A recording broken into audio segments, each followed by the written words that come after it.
Ji 7 and 8 chapter almost complete होने जा रहा है। एक तो कल की क्लास में जरा दोबारा से इंडेक्स पर आएंगे और देखेंगे कि क्या क्या चीजें हमारी हो चुकी हुई हैं और आपको उन्हें कैसे लेकर चलना है।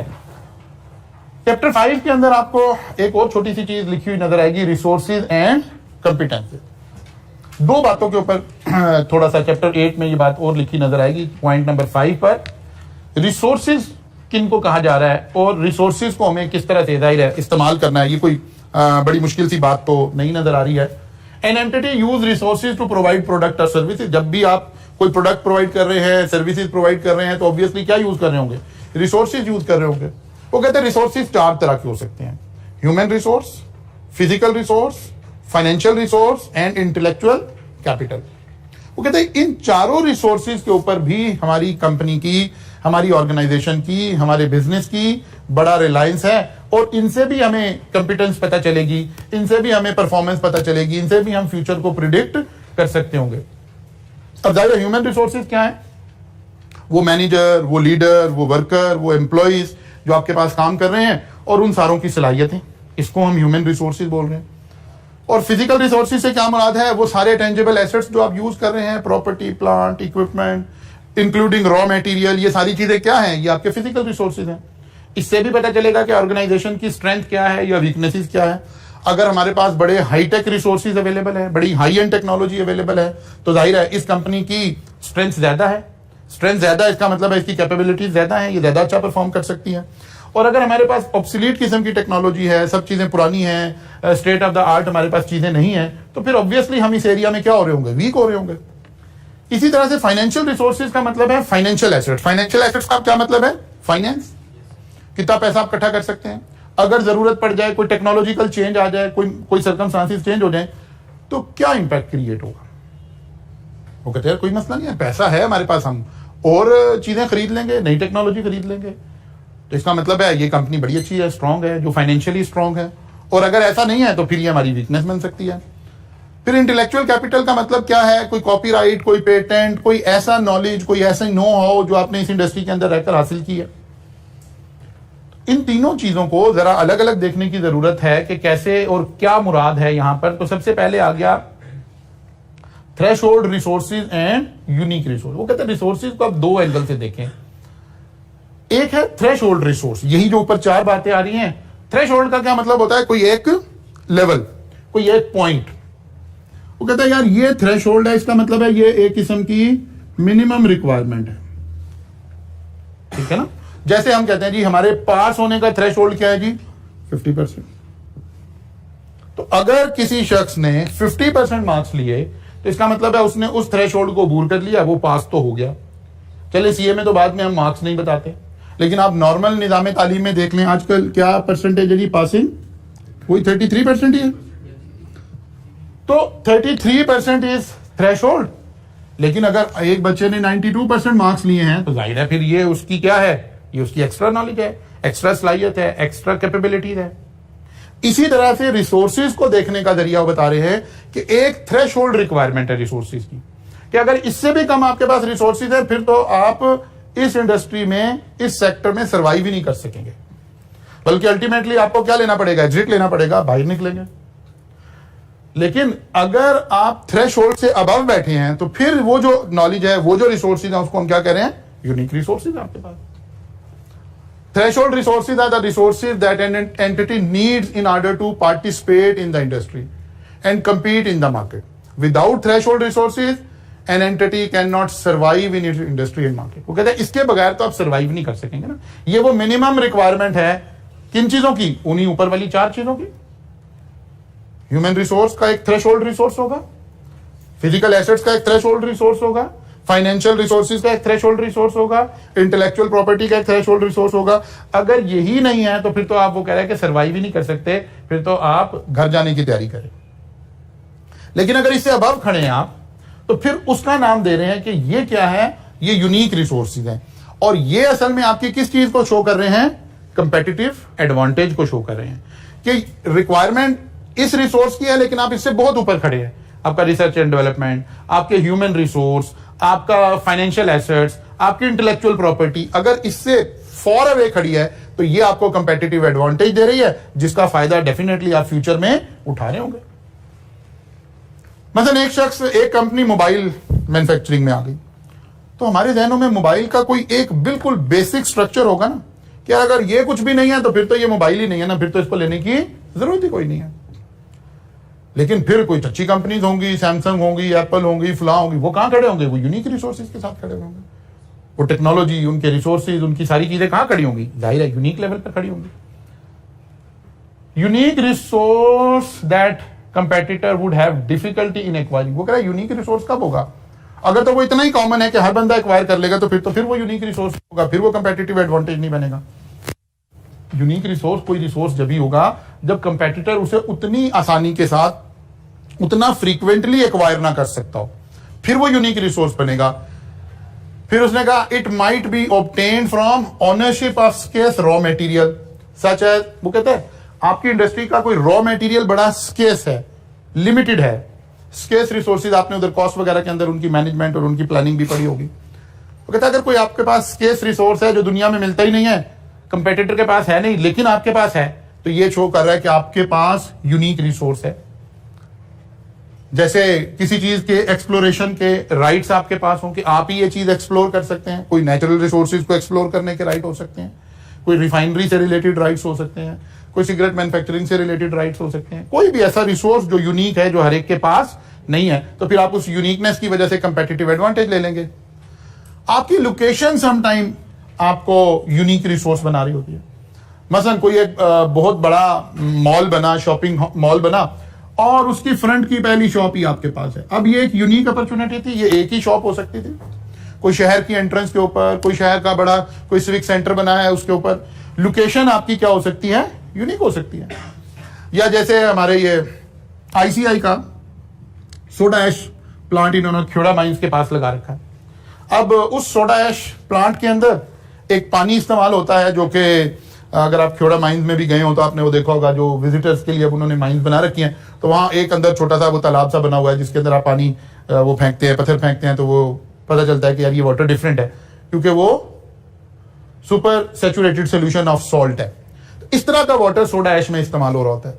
उन्होंने क्या किया, उन्होंने कहा यार इस पानी को वहां से ट्रांसपोर्टेशन करके लेकर आएंगे तो बड़ी कॉस्ट आ जाएगी, उन्होंने वहीं पर अपना एक प्लांट लगा लिया। अब वो इमीडिएट वेसिनिटी के अंदर जो प्लांट लग सकता था वो आईसीआई ने लगा लिया, तो लोकेशन क्या बन गई? एक यूनिक रिसोर्स बन गया। इसी तरह कोई हाइड्रल प्रोजेक्ट्स हैं और आपको जगह उस जगह मिली है जहां वाटर का सबसे ज्यादा फ्लो है, तो ये एक यूनिक लोकेशन है जिसकी वजह से आप बेनिफिट उठा रहे होंगे, और अब कंपेटिटर इसको अचीव भी नहीं कर सकता जब तक आप ये जगह खाली नहीं करेंगे, जब तक तो कोई दूसरा नहीं आ सकता। ठीक है ना? तो ये इसको हम कह रहे हैं लोकेशन। स्पेशल प्रिविलेज मतलब कोई पेटेंट, कोई कॉपीराइट, कोई फ्रेंचाइज आपने ले ली और अब फर्दर फ्रेंचाइज अवेलेबल नहीं है। मतलब कोई एक बड़ा शॉपिंग मॉल था, उन्होंने कुछ जगह मुख्तस कर दी, जैसे आप अपने इसमें चले जाएं, पैकेजेस मॉल में चले जाएं या इसमें चले जाएं, एम्पोरियम में चले जाएं। उन्होंने एक फूड कोर्ट बना दिया कि जी ये जगह है जहां पर फूड के लोग काम करेंगे। अब उससे ज्यादा जगह फूड को एलोकेट नहीं होगी। अब फर्ज किया एक ब्रांड वहां जगह ढूंढ रहा है और उसको जगह ही नहीं मिल रही है, तो वो जाहिर है क्या कोशिश करेगा, कोई वीक ब्रांड है, कोई हल्का आदमी है, उसे कहेगा यार अपनी जगह छोड़ दो, मुझे दे दो, अदरवाइज नहीं मिलेगी।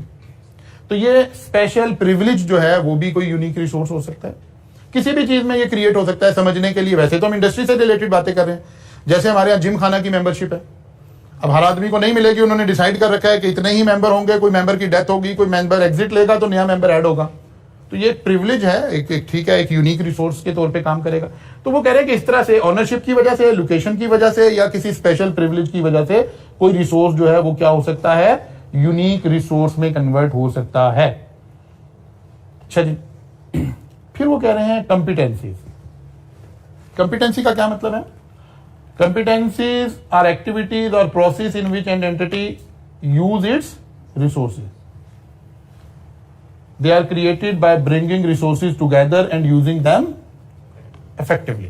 अगर आप रिसोर्सेज को इफेक्टिवली यूटिलाइज कर रहे हैं तो इसको हम कोर कंपिटेंसीज ऑर्गेनाइजेशन की कह रहे हैं। अब वो कह रहे हैं कि जो कंपिटेंसीज हैं ये भी इसी तरह से हैं कि आपको देखना है कि आपके पास थ्रेशोल्ड कंपिटेंसी है या कि कोई उससे अबव की कंपिटेंसीज है। कोई भी काम करने के लिए एक बेसिक लेवल ऑफ कंपिटेंसी तो रिक्वायर्ड है। अगर आपकी कंपिटेंसी उससे कम है तो फिर तो आपको आउट होना उस इंडस्ट्री से। कोई मोबाइल मैन्युफैक्चरर है और उसके पास मोबाइल मैन्युफैक्चरिंग की कंपिटेंसी थ्रेशोल्ड से कम है, तो फिर तो उसको एग्जिट लेना है। कोई पिज्जा मैन्युफैक्चरिंग कंपनी है, कोई फास्ट फूड की कंपनी है और उसके पास ये कंपिटेंसी भी नहीं है कि जो बेसिक लेवल ऑफ पिज्जा है वो मैन्युफैक्चर कर सकता हो, तो फिर तो इस रेस्टोरेंट को बंद होना है। एक ऑटोमोबाइल इंडस्ट्री की कोई वो है कंपनी है और उसके पास जो बेसिक कंपिटेंसी रिक्वायर्ड है गाड़ी बनाने के लिए, अगर वो भी नहीं है तो फिर तो इसको कंपनी को क्या करना है, एग्जिट लेना है, बिजनेस से बाहर होना है इसे। और फिर दूसरा इसके मुकाबले में आ रहा है कोर कंपिटेंसी। कोर कंपिटेंसी का मतलब वही है कि कोई आपकी यूनिक कंपिटेंसी है। Core competencies are activities, process and abilities that give the entity a capability of meeting the critical success factor for product और services and achieving competitive advantage. वो कहते हैं यार हमारे पास जो कंपिटेंस है वो किसी और के पास नहीं है, कोर कंपिटेंसी। तो जाहिर है ये क्या बनेगा, कंपेटिटिव एडवांटेज बनेगा। कंपेटिटिव एडवांटेज बनेगा। ये कोर कंपिटेंसीज आपके पास किसी भी वजह से हो सकती हैं, किसी भी एंगल से हो सकती हैं, ह्यूमन रिसोर्सेज की वजह से हो सकती हैं, कैपिटल की वजह से हो सकती हैं, किसी भी वजह से हो सकती हैं।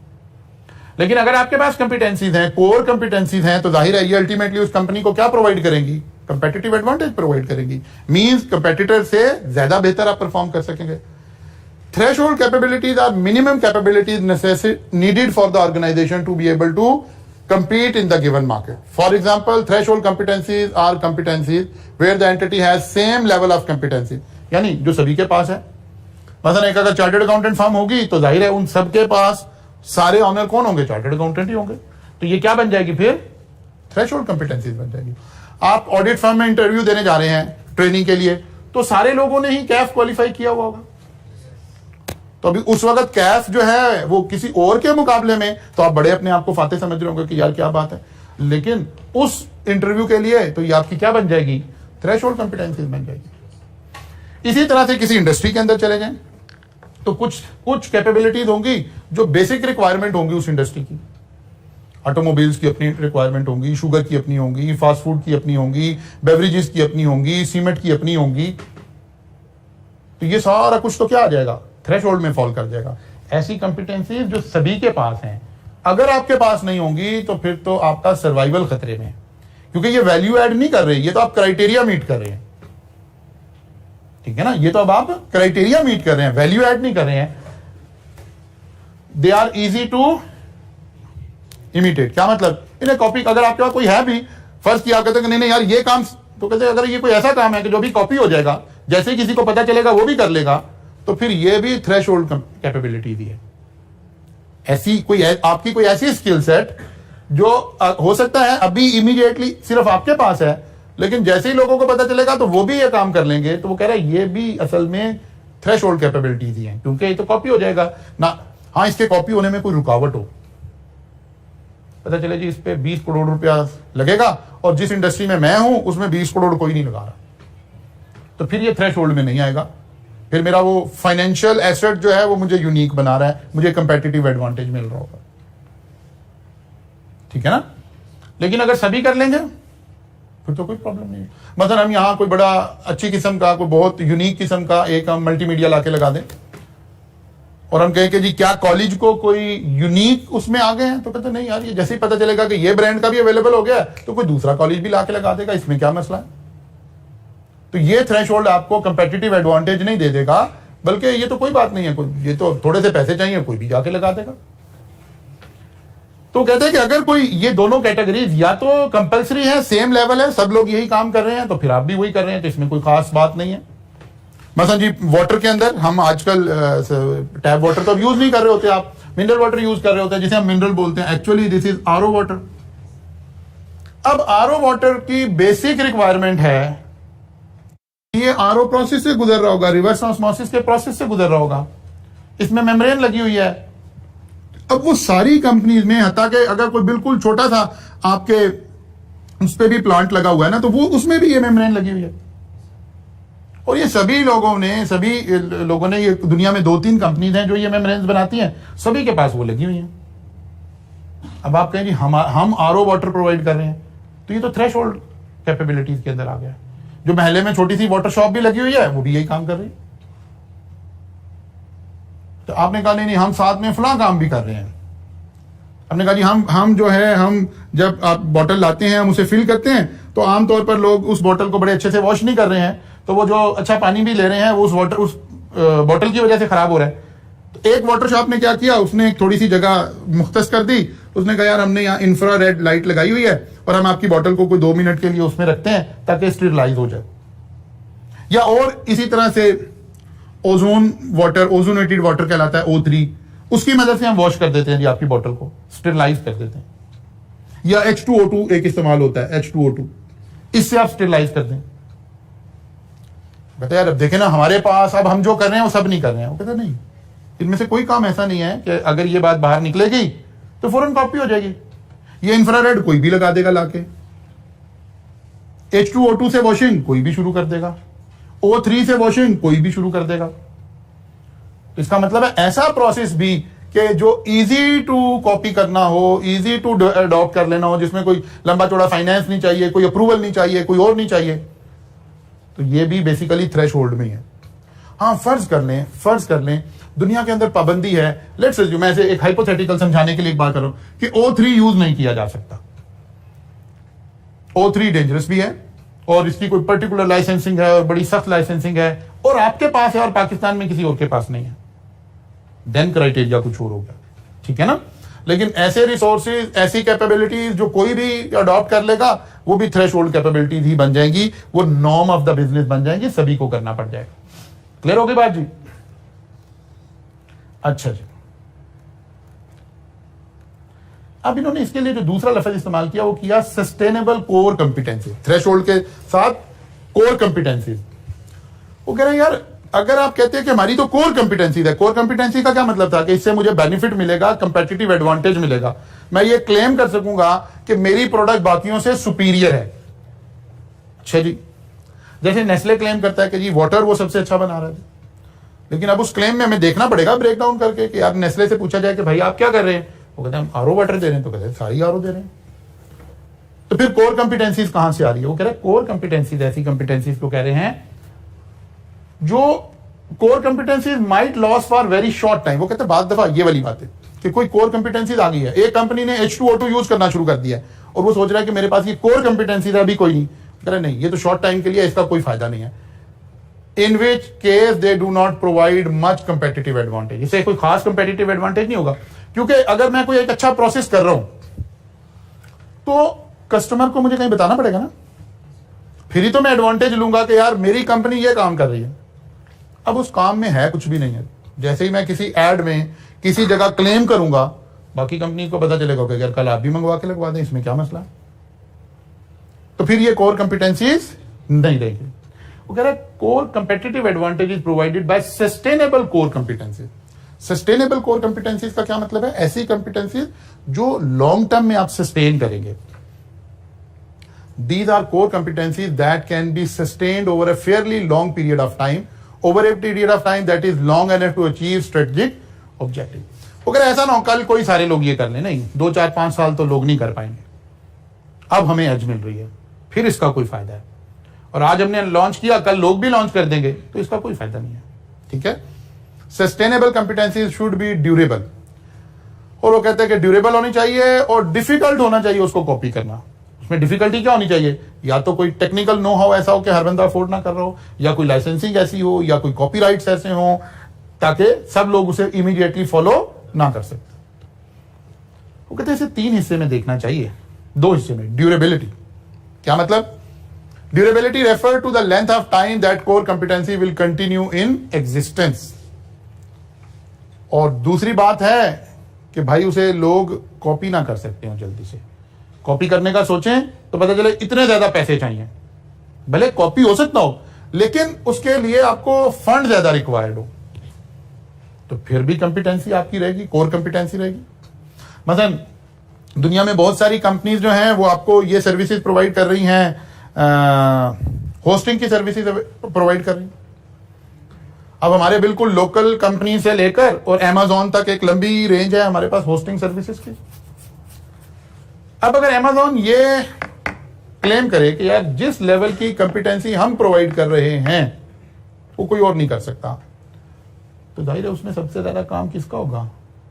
इस वाले कि इंफ्रास्ट्रक्चर, वो पैसा ज्यादा रिक्वायर्ड है। अब एक लोकल कंपनी और जिस कंपनी ने अभी बिजनेस एक्वायर करना है वो उतना पैसा इन्वेस्ट नहीं कर सकेंगे, तो कहेंगे क्या ठीक है हमें कॉपी भी करना है ना, तो बड़ा टाइम चाहिए कॉपी करने के लिए। इसका मतलब है फिर ये आपकी क्या बन जाएगी, कोर कॉम्पिटेंसी बन जाएगी। अच्छा जी, फिर उसने 2 एग्जांपल दिए, मैंने ऑलरेडी इनको कवर कर लिया।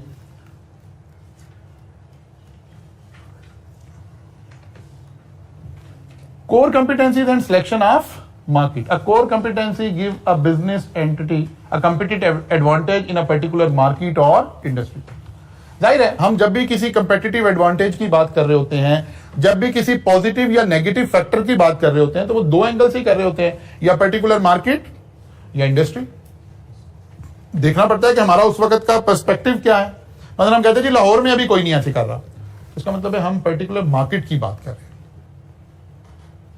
और हम कहते हैं नहीं वाटर इंडस्ट्री में कोई नहीं कर रहा, तो अब हम पूरी इंडस्ट्री की बात कर रहे हैं। तो कंपेटिटिव एडवांटेज भी देखना पड़ रहा होता है कि आपको किसी पर्टिकुलर मार्केट में वो एडवांटेज है या ओवरऑल पूरी इंडस्ट्री में वो एडवांटेज है। मतलब हमारा एक क्लेम हो सकता है कि इस पूरी इंडस्ट्री में कोई ये काम नहीं कर रहा। मतलब पेंट मैन्युफैक्चरिंग की इंडस्ट्री क्लेम करे कि जनाब हमारा जो पेंट है, हम जो उसमें केमिकल्स एंड डाइज यूज कर रहे हैं, उसके हेल्थ के ऊपर कोई इफेक्ट नहीं। हम कोई ऐसा हमने नेचुरल डाइज बनाई हैं कि ये केमिकल की डेफिनेशन से बाहर आ गई हैं, और हमारा क्लेम है कि पूरी दुनिया में किसी के पास ये डाइज अभी अवेलेबल नहीं है। इसका मतलब है हम कंपेटिटिव एडवांटेज क्लेम कर रहे हैं इंडस्ट्री में। और ये क्या कि हम कह रहे हैं नहीं यार हम फुला काम कर रहे हैं, लेकिन हमारी लोकल मार्केट में कोई ऐसा नहीं कर रहा, लाहौर में अभी कोई ऐसा नहीं कर रहा, पाकिस्तान में अभी कोई ऐसा नहीं कर रहा, फिर हम किसी पर्टिकुलर मार्केट की बात कर रहे हैं। अच्छा जी, जो कह रहे हैं यार एक समरी बना के आपको फिर समझाने की कोशिश करते हैं कि रिसोर्सेज 2 तरह के हैं, एक थ्रेशोल्ड और दूसरा यूनिक। और कंपिटेंसीज भी ऐसी हैं कि एक थ्रेशोल्ड कंपिटेंसी है और दूसरी कोर कंपिटेंसीज हैं। आप आज के दौर में कोर कंपिटेंसीज से एडवांटेज उठाएंगे, कंपेटिटिव एडवांटेज उठाएंगे, और ये आपकी स्ट्रेंथ बनेगी। और अगर आपको ऐसा लगे कि बाकी सारी इंडस्ट्री के पास कोर कंपिटेंसीज आ रही हैं, तो फिर आप वीक हो रहे हैं। देखना तो अल्टीमेटली हमने यही है कि हमारा बिजनेस वीक हो रहा है या स्ट्रांग हो रहा है, हम कहां से कंपेटिटिव एडवांटेज उठा सकते हैं, हमारी स्ट्रेंथ क्या है, हमारी वीकनेसेस क्या है। फिर एक और बात आएगी, capabilities and competitive advantage. Capabilities का क्या मतलब होता है जी? हमारी सलाहियत है, जो हम कर सकते हैं उसको कैपेबिलिटीज कहते हैं। Competitive advantage in any advantage that entity gives over। अच्छा जी, competitive advantage is essential for sustained strategic success। वो कहते हैं बाद दफा क्या होता है बिजनेस के अंदर, हमें कोई सक्सेस मिल जाती है, टेम्परेरीली कोई एक सक्सेस मिल जाती है, देखना यह है कि वो सस्टेनेबल सक्सेस है या सस्टेनेबल सक्सेस नहीं है। बाद दफा किसी एक्सटर्नल फैक्टर की वजह से आपको सक्सेस मिल रही होती है। हाँ, हमने पिछले चैप्टर में यह भी देखा है कि उन फैक्टर को कैसे वैल्यूएट करना है, कैसे चीजें देखनी, लेकिन देखना यह है कि अगर हमें कोई बेनिफिट मिल रहा है तो सस्टेनेबल बेनिफिट आ रहा है या कि फॉर द टाइम बीइंग एक बेनिफिट आ रहा है। मतलब नेस्ले का प्लांट प्रॉब्लम में आ गया, तो नेस्ले अपनी मिल्क प्रोडक्ट नहीं बना पा रही, तो जाहिर है अगर वो सप्लाई, नेस्ले की मिल्क की सप्लाई नहीं आ रही है, तो इसका कस्टमर इमीडिएट कहां जाएगा, मिल्क तो यूज होना है, तो वो किसी दूसरे ब्रांड पर स्विच करेगा। फिर वो ब्रांड अगर पूरी नहीं कर पा रहा सप्लाई, तो फिर क्या होगा, ये जो लोकल मिल्क शॉप खड़ी है इन सब पर एक आएगा। एक एडवांटेज तो मिल रहा है, लेकिन क्या ये सस्टेनेबल एडवांटेज है? नहीं, सस्टेनेबल एडवांटेज तो नहीं है। वो कह रहा है कि सस्टेनेबल कब होगा, create added value in product और services that customer will pay more to obtain. Create same, वो एडवांटेज, कंपेटिटिव एडवांटेज को दोबारा डिफाइन कर दिया उसने कि वो शुरू से, हम पहले दिन से इसको कह रहे हैं कि कंपेटिटिव एडवांटेज 2 बातों का नाम है। अगर सादा अल्फाज में हम इसको बयान करें, 2 में से कोई एक क्लेम अगर मेरी प्रोडक्ट कर रही है, तो मैं ये कह रहा हूं कि मुझे कंपेटिटिव एडवांटेज हासिल है। या तो मैं कह रहा हूं मेरी प्रोडक्ट तो सेम है लेकिन प्राइस कम है, या मैं कह रहा हूं मेरी प्राइस तो सेम है लेकिन प्रोडक्ट अच्छी है। इसको हम कंपेटिटिव एडवांटेज कह रहे हैं। फिर उसने कैपेबिलिटी को थोड़ा सा दोबारा डिफाइन किया। उसने कहा capabilities are the ability to do something. जो काम हम कर सकते हैं, उस काम को कर सकने की सलाहियत का नाम क्या है? कैपेबिलिटी है। An entity should have capabilities for gaining competitive advantage। वो कहते हैं सिर्फ काम करने की सलाहियत नहीं होनी चाहिए, बल्कि दूसरे से बेहतर काम करने की सलाहियत होनी। कंपेटिटिव एडवांटेज का ये मतलब कि मेरी कंपनी दूसरे से बेहतर कैसे परफॉर्म कर सकती है। मतलब एक लोकल कोरियर सर्विसेज है, एक टीसीएस है, तो what is the difference? Packet तो पार्सल तो दोनों नहीं पहुंचा देना है, लेकिन क्लेम में क्या फर्क है? वो कहता है यार हमारी सलाहियत और है, हम और तरह काम करते हैं, ये और तरह काम करते हैं। तो इसको हम क्या कह रहे हैं? कैपेबिलिटीज कह रहे हैं। Capabilities arise from a complex combination of resources and competencies that are unique to each business. वो कहते हैं ये असल में कॉम्बिनेशन का बात है। रिसोर्सेज भी कैपेबिलिटीज क्रिएट करते हैं और उनका इस्तेमाल भी कैपेबिलिटीज क्रिएट कर रहा है। इन दोनों के कॉम्बिनेशन से हमें हमारी जो कैपेबिलिटीज हैं उसके अंदर क्या हो रहा है? इजाफा हो रहा है कि कुछ लोगों की कैपेबिलिटी बहुत अच्छी है, कुछ की दरमियानी है, कुछ की बिल्कुल कम है। वो कह रहे जो बिल्कुल कम है इन्हें तो सोचना है कि क्या ये थ्रेशोल्ड भी मीट कर रहे हैं कि नहीं कर रहे हैं। अगर आप किसी ऐसी इंडस्ट्री में हैं जिसका आप थ्रेशोल्ड ही मीट नहीं कर रहे हैं तो फिर आप बोरिया बिस्तरा इकट्ठा करें, आपकी जाने की तैयारी है। और अगर ऐसा नहीं है, आपको कंपेटिटिव एडवांटेज है, तो फिर इसको मैक्सिमम यूटिलाइज करें, इसका मैक्सिमम बेनिफिट उठाएं।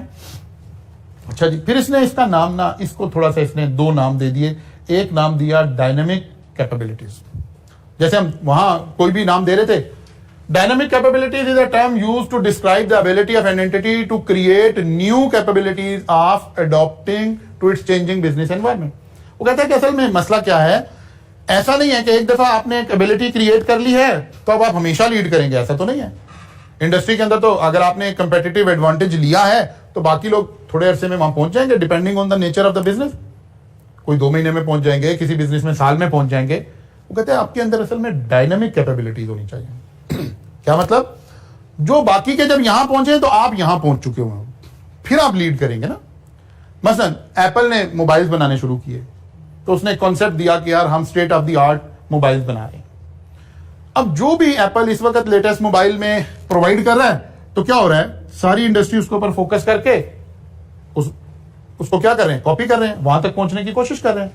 लेकिन जब लोग यहां पहुंचेंगे, एप्पल यहां से आगे जाके खड़ा हुआ होगा। This capability is called dynamic capabilities. Amazon, Google, Alibaba, ये सब क्या कर रहे हैं? हर चीज कॉपी तो हो रही है ना। वो कह रहे नहीं, ओके, जब आप यहां पहुंचेंगे फिर मैं यहां थोड़े खड़ा हूंगा, मैं इससे आगे खड़ा होऊंगा। इस कैपेबिलिटी का नाम क्या रख दिया हमने? Dynamic capability. जो क्या कर रहा है? कंटिन्यूअसली हमारी कैपेबिलिटीज को यूनिक कैपेबिलिटीज में कन्वर्ट करता रहेगा। जब मेरी आज की यूनिक कैपेबिलिटी एक वक्त आएगा क्या बन जाएगी? थ्रेशोल्ड कैपेबिलिटी बन जाएगी। तो जब लोग यहां पहुंचेंगे मैं फिर यूनिक पे खड़ा हूंगा, जब लोग यहां पहुंचेंगे मैं फिर यूनिक पे खड़ा हूंगा। इसका मतलब है कंटिन्यूअसली डेवलपमेंट की बात हो रही है। Dynamic capability is a term used to describe the ability of an entity to create new capabilities by adopting its changing business environment. कोई भी टेलीविजन मैन्युफैक्चरर है, कोई मोबाइल मैन्युफैक्चरर है, कोई इस तरह की चीज है जो हाईटेक इंडस्ट्री से जिसका ताल्लुक है, उसमें सबसे ज्यादा मेन चीज क्या चाहिए? डायनेमिक कैपेबिलिटीज चाहिए कि जो मैंने आज बना दिया है ये सब लोग यहां पहुंच जाएंगे, फिर मुझे इससे आगे जाना है, मुझे उससे आगे जाना है, अगर लीड करना है, अगर वो वाली बात भी जरा लाइफ साइकिल कॉस्टिंग और वो वाली बातें भी ध्यान में रखें।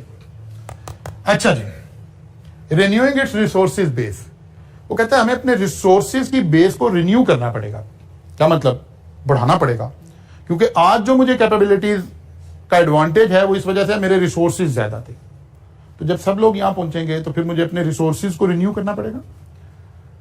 Developing new and improved core competencies. फिर मुझे ये भी देखना पड़ेगा कि अच्छा जी मैं अब मेरी क्या कोर कॉम्पिटेंसीज है, वो कौन सा काम है जो सब अब नहीं कर पा रहे, नए हालात में मैंने क्या ऐड करना है। फिर ही आप लीड करेंगे, फिर ही आप अपने ब्रांड को इंटैक्ट रखेंगे और फिर ही आप जो है ये बेनिफिट उठा रहे होंगे। तो उसने कहा जी 2 डेफिनेशन उसने फिर नीचे दे दी डायनेमिक कैपेबिलिटीज की। Dynamic capabilities are ability to create, extend and modify ways in which an entity operate and use its resources and its ability to develop it resource based in response to change in the business environment. क्या business environment के अंदर जो change आ रही है आप उसको कैसे adopt कर रहे हो और फिर कैसे लीड करोगे, तो ये आपकी डायनामिक कैपेबिलिटीज है। फिर बाद दफा क्या होता है, एक बड़ा बिजनेसमैन अगर कोई बहुत ही क्रिएटिव, कोई बहुत ही ऐसी प्रोडक्ट आ जाए कि उसे लगे कि यार अगर ये प्रोडक्ट चलेगी तो फिर जो मेरी सारी दुकानदारी तो खत्म हो जाएगी, तो फिर ये बड़ा बिजनेसमैन क्या करता है, उस कंपनी को एक्वायर कर लेता है ताकि इस ग्रुप से बाहर ना जाए ये कैपेबिलिटीज। ये जो डायनामिक कैपेबिलिटीज हैं ये इस ग्रुप से बाहर ना जाए।